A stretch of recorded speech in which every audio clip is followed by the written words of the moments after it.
All right, so we're looking at volume of pyramids and cones today.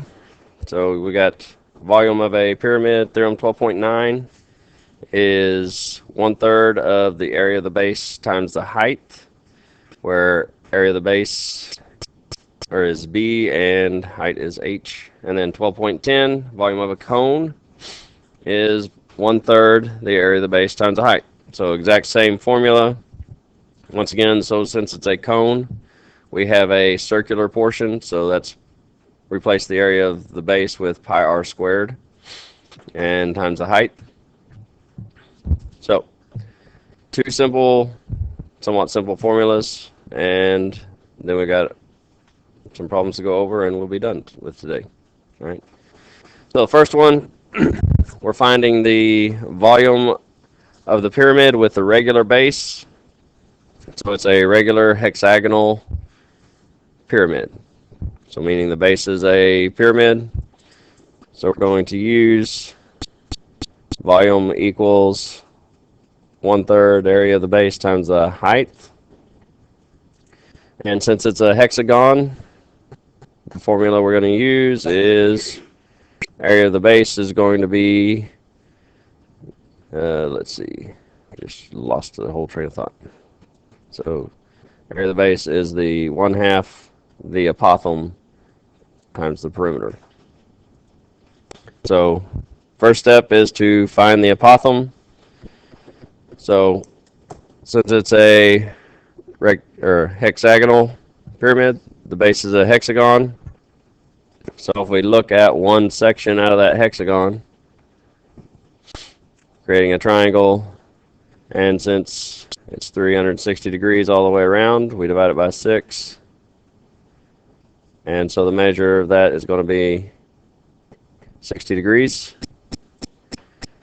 The apothem splits it in half.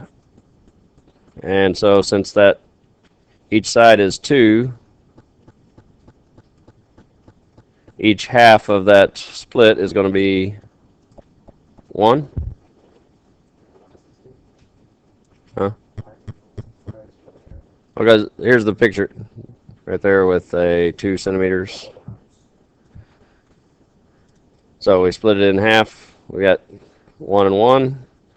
And when we split the 60 in half, 1/2 of that's going to be 30 degrees. So technically we're looking at a 30, 60, 90 triangle with a 1 there. And we're trying to find the apothem. Since it's a 30, 60, 90, we can use the relationship of a special right triangle where the A is on the long leg. So that's the square root of 3 times the short leg, or square root of 3 times 1. Or our apothem is just going to be the square root of 3. And so from there, we know what the apothem is. The perimeter is just going to be 2 times 6, because we've got 6 sides that are all 2 for 12. So for area of the base, that's going to be 1/2 of the apothem, which is the square root of 3 times 12. Or area of the base is going to be 6 square roots of 3. Once we got the area of the base, then we can plug that into the formula for volume. The volume is going to be 1/3 of the area of the base, which is 6 square roots of 3, times the perimeter, which is 12. So the volume is going to end up being, oh, wait, it's supposed to be height. Times the height, not the perimeter. So the height is 5. So from there, we have volume equals 1/3 of 30. So 10 square roots of 3.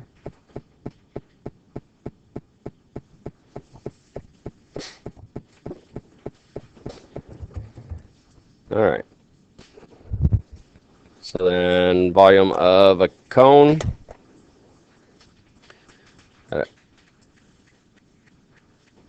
Got a right circular cone. And we want to go ahead and find the volume there. So volume equals 1/3. Since it's a cone, we change area of the base to pi r squared. So pi r squared times the height. And so we get the volume equals 1/3 of pi times 6.7 squared times a height of 10.2. And so volume equals whatever that comes out to be. Let's see. 6.7 squared, 44.89 times 10.2.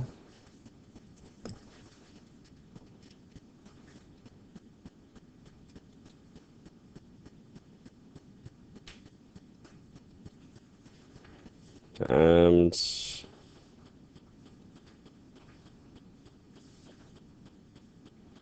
1/3.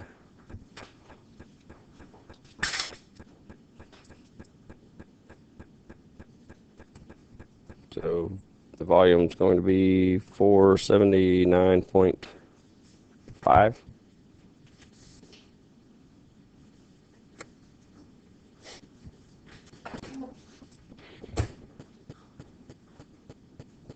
And that is meters cubed.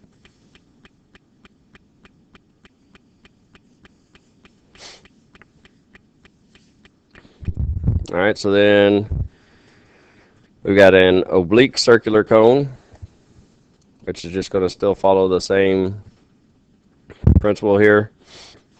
We've got 3.1 for the radius and 7.1 for the height. So volume equals 1/3 of pi r squared times h.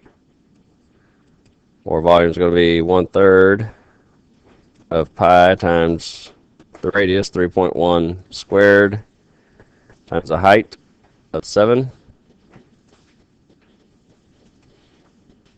And 3.1 squared is, that's 1/3 of pi times 9.61 times 7, which is times 9 times 7. 70.4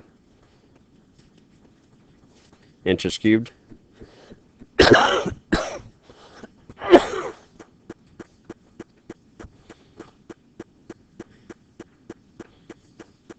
All right, so then lastly, we're looking at it and we're going to solve for x, where they give us the volume of 2,262 feet cubed.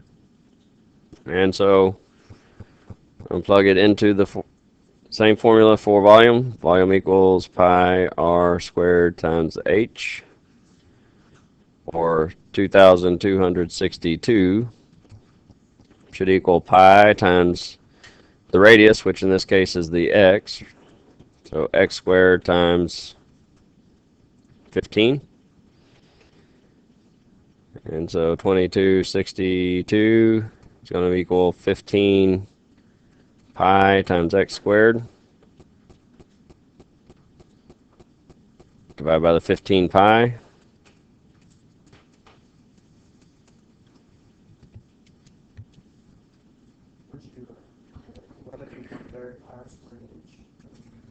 Oh. Yeah, I left off the 1/3, didn't I? Hello. Let's redo that one.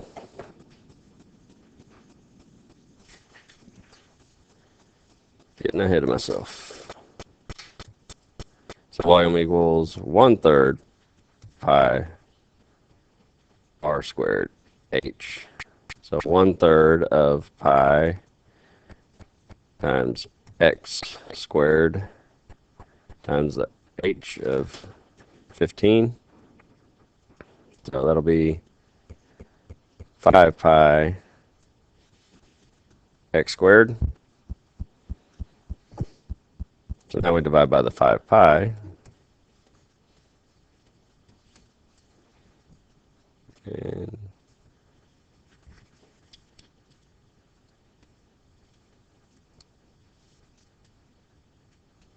$22.62 divided by 5 pi is 144.0 equals x squared. Take the square root of both sides.